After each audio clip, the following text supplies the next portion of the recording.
This will probably be a shorter video, but this is an alarm clock that I have sitting in the corner of my room, and it decided to stop running. I believe the motor seized up. I don't know if it has low oil or what, but I think the power must have gone out just long enough for it to kind of re-seize. So I'm gonna see if I can fix it. Okay, so I was able to open it up, and I put the nozzle of a WD-40 can behind here and squirted it.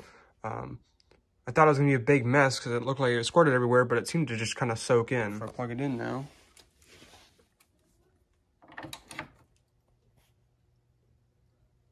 It works, so I'll just have to put it all back together now. All right, as you can see, the motor run indicator is moving, and it's working and keeping time again. So that's all for now. Thanks for watching.